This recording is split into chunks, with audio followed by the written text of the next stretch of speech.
1950년 중반부터 1960년 중반까지 태어난 사람들을 가리켜 우리는 베이비붐 세대라고 부릅니다. 그 인구가 약 860만 명 정도인데요. 그때 엄청난 인구의 증가 덕분에 재밌는 공익 광고가 등장했습니다. 덮어놓고 나타보면 거짓골을 못 면한다는 것이 바로 그것입니다. 한국의 고도성장기에 태어난 이들은 너무나 열심히 일하며 앞만 보고 달려왔지만 그들의 노후는 과연 살아온 만큼 아름다울 수 있을까요? 이런 60년대생들의 은퇴 쓰나미, 한국 생산 인구의 약 5분의 1이 퇴장을 했거나 퇴장을 앞두고 있습니다. 그들의 은퇴는 결코 그들만의 문제가 아니라 한국 사회 전반에 커다란 영향을 끼친다는 것을 의미합니다. 준비 없는 은퇴는 개인에게나 사회에나 엄청난 시한폭탄 같은 충격을 몰고 올 것이기 때문입니다. 그 시대에는 열심히 돈 벌어서 먹고 살고 자식들 키우고 부모도 부양하면서 아끼고 아껴서 가장 먼저 해야 하는 일이 내 집 하나 장만하는 것이었습니다. 편리하면서도 중산층으로의 진입을 보증하는 아파트를 사는 것이었죠. 집 사느라 빚 내고 빚 갚고 또 이사하고 또 빚 내고 빚 갚고 하는 생활이 이어졌습니다. 그러다 보니 한국의 베이비붐 세대들은 풍요 속의 빈곤이라는 말처럼 가난하지는 않지만 현금 없이 은퇴하는 세대들이 된 것입니다. 우리나라 국민들 재산의 약 80%가 부동산에 묶여 있다고 하니 은퇴를 하고 나서 집을 줄이는 방법이나 주택연금을 받거나 하는 방법이 아니라면 노후는 너무 불안할 수밖에 없습니다. 가장 가까운 옆나라 일본만 하더라도 가계자산 중 부동산이 차지하는 비중이 우리나라의 절반 정도에 그친다고 합니다. 세계에서 가장 높은 비율로 가계자산이 부동산에만 치중되어 있다 보니 은퇴 후에 쓸 현금이 부족하다는 것입니다. 그러면 집 팔아서 노후에 쓰면 되지 않겠냐고 하겠지만 내 한평생 벌어서 마련한 집 한 채를 처분하거나 집을 맡기고 주택연금을 받아서 쓴다는 것도 영 내키지 않는 일입니다. 또 자식들이 부모가 주택연금을 선택하는 걸 원하지 않는 경우가 훨씬 많다는 뉴스를 종종 접하게 되는데요. 노후도 불안하고 걱정인데 자식들 눈치까지 봐야 하는 부모들이라니 너무 끔찍한 일입니다. 그들 중 대부분은 밤낮 할 것 없이 가정은 돌볼 새도 없이 누구보다 열심히 일했습니다. 사회적으로는 인정도 받았었지만 은퇴를 하고 이제는 왕년의 영광을 되뇌일 때마다 직장을 떠나야만 했던 때가 떠올라 괴롭기만 합니다. 스스로 은퇴를 선택한 사람들도 있지만 어려워진 회사 사정에 어쩔 수 없이 등 떠밀리듯 사표를 던지고 나와야 했던 사람들도 많이 있습니다. 그리고 아직은 아니지만 앞으로 얼마 후면 은퇴를 앞두고 있어 걱정이 이만저만이 아닌 사람들도 있을 겁니다. 퇴직을 하면 행복하고 아름답기만 한 노후가 펼쳐질 것이라고 기대한 것은 아니더라도 이렇게 고통스럽고 힘든 노후가 기다릴 것이라고는 더 생각하지도 못했을 것입니다. 다니던 대기업을 퇴직하고 새로운 일자리를 찾고 있는 중년 남성은 그래도 어딘가에 나의 경험과 전문성을 모두 펼칠 수 있는 자리가 있지는 않을까 기대하고 있지만 희망 고문의 시효는 끝나가고 있었습니다. 머지않아 큰 결단이 필요하단 걸 느끼고 있었습니다. 여기저기 이력서와 자기소개서를 가지고 문을 두드려보지만 현실의 벽은 너무나도 높았습니다. 그래서 스스로 너무 위축되고 가족들에게도 염치 없는 남편과 아빠로 보이지는 않을지 걱정하고 있었습니다. 한평생 열심히 달려왔는데 퇴직 후에는 주변 사람들의 눈치를 봐야 하는 사회 구조가 너무 야속하기만 합니다.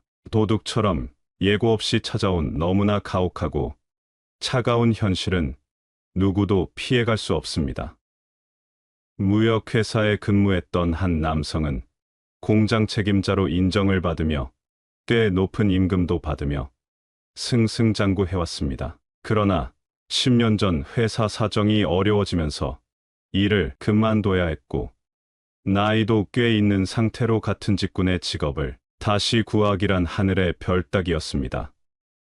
그러다 작은 회사의 계약직 자리를 구해서 지금까지 일하고 있었습니다. 자존심을 내려놓게 만든 건 바로 생활비와 밀린 공과금 고지서였습니다. 벌써 10년 이제는 정장과 넥타이 차림이 더 어색하다며 멋쩍게 웃어 보였습니다. 낮과 밤을 번갈아가며 일해야 하는 교대 근무 자리라서 체력적으로 많이 부담이 된다고 합니다. 그러나 그것보다 더 힘든 사실은 주변 사람들의 시선이라고 합니다. 100세 시대라고 말하는 요즘 한창 일해야 하는 나이의 사람들이 정작 일터 밖으로 내몰리고 있는 실정입니다. 우리나라 임금, 노동자가 주 일자리에서 퇴직하는 평균 연령이 49.3세라고 합니다. 정년인 만 60세를 다 채우고 은퇴하는 경우는 고작 9.6%에 불과해 10명 중 1명도 채 되지 않습니다. 예를 들어 50세에 갑자기 직장을 나오게 되면 재취업을 하더라도 소득은 전에 비해 뚝 떨어지게 됩니다. 그러면 지출은 아직도 많이 나가야 하기 때문에 지금까지 벌어두었던 돈을 꺼내 쓸 수밖에 없습니다. 60대 중 후반이 되면 모아둔 돈을 거의 다 쓰게 되고 앞으로 남은 긴 노후를 무엇으로 견딜 수 있을까요?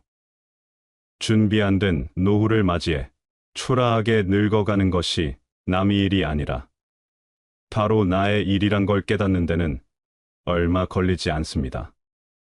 지난 2017년 모든 기업의 정년이 60세로 연장되었지만 그 혜택을 누릴 것으로 기대됐던 60년대생들은 대부분 직장을 떠나고 자리에 없었습니다. 그래서 퇴직 이후에 안정된 삶을 보장하기 위한 안전판으로 정부에서는 국민연금 제도를 마련해 두었습니다. 그런데 60년대생들에게 이 국민연금이 제대로 작동하고 있을까요? 올해 말이면 은퇴를 앞둔 60살 남성은 하루하루 먹고 살기 바빠서 노후 준비라는 것도 모르고 살았다고 합니다. 그러다 덜컥 은퇴를 몇 달 앞두고 앞으로 뭘 하며 살아야 할지 막막하다고 합니다. 먹고 살고 자식들 키우느라 모아둔 돈은 없으니 뭐라도 새로운 일을 해야 할 텐데 어디 가서 일을 해야 할지 어떻게 생활비를 대야 할지 생각해보지 않았던 겁니다. 이 부부가 맞닥뜨린 상황이 현재 대한민국의 평범한 가정의 대다수일 겁니다. 평범하지만 치열하게 살아온 세대들의 평범한 꿈, 내 집 하나 장만하고 자식들 잘 키우고 노후에는 적당한 곳에서 부족하지 않은 노후 자금으로 평범한 노후를 보내는 것이 바로 그것일 텐데요. 그러나 그 평범한 꿈조차 산산조각 날 수 있는 상황에 처해 있습니다. 자식들에게 집 하나는 남겨주고 죽겠다는 조금은 비이성적인 생각에서 빨리 벗어나지 않으면 얼마나 끔찍한 노후를 맞게 될지는 불보듯 뻔한 일입니다. 베이비붐 세대들은 경마장에서 눈을 가린 말처럼 앞만 보고 달려왔습니다. 그러다 보니 옆에 어떤 사람들이 가난한지 슬픈지 힘든지 그런 것은 모른 채 어쩌면 모른 채 하며 오로지 1등만을 목표로 달려왔다고 해도 과언이 아닙니다. 그러나 그 누구도 그들에게 잘못이 있다고 말하지 못할 겁니다. 누구보다 산업화 시대의 주역들이고 치열하게 살아온 세대들이기 때문입니다. 앞에서 언급했듯이 우리들의 대부분 자산이 아파트 한 채에 묶여 있어 오히려 노후가 더 불안할 수 있다는 사실을 인지하시고 지금이라도 자산을 다양하게 배분해야 합니다.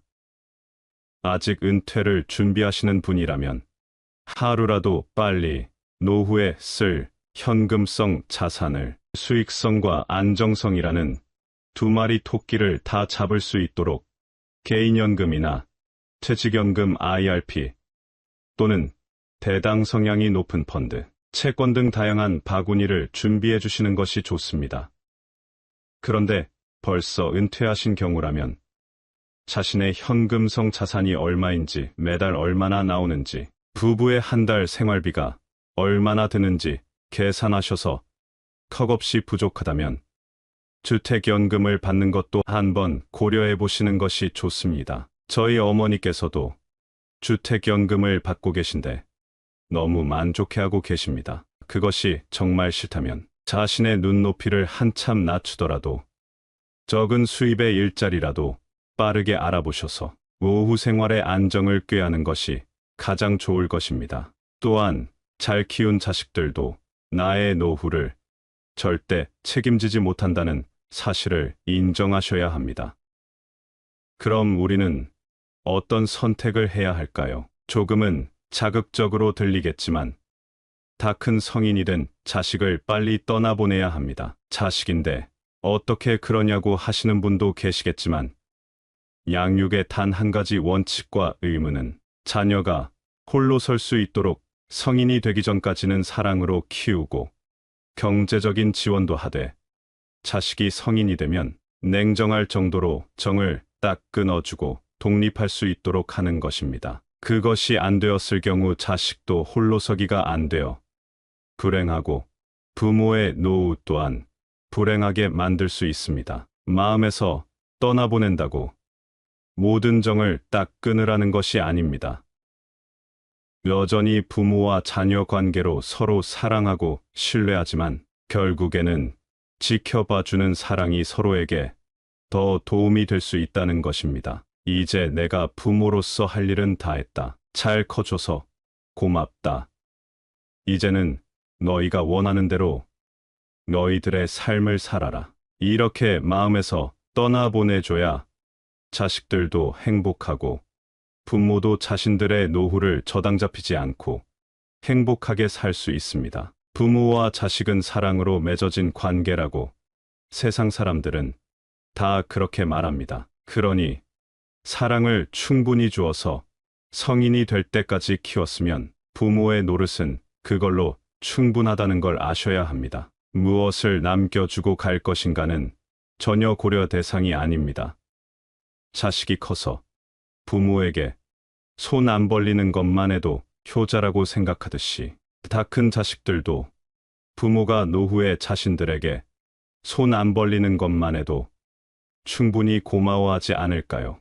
벌써 늦었는데 어떻게 하냐고 하지 말고 가 큰 자식이 내 노후를 조금은 도와주겠지 바라는 마음도 내려놓으시고 지금부터라도 나의 노후는 내가 책임진다는 정말 간절한 마음으로 사셔야 합니다. 오늘 들려드린 이야기가 조금은 불편하실 수 있겠지만 우리는 현실을 살아야 합니다. 그러니 부디 나부터 행복하자는 조금은 이기적인 마음으로 독하게 마음먹으시고 노후를 철저하게 준비하셔서 여러분의 노후가 조금은 편안하고 행복하시길 바라겠습니다.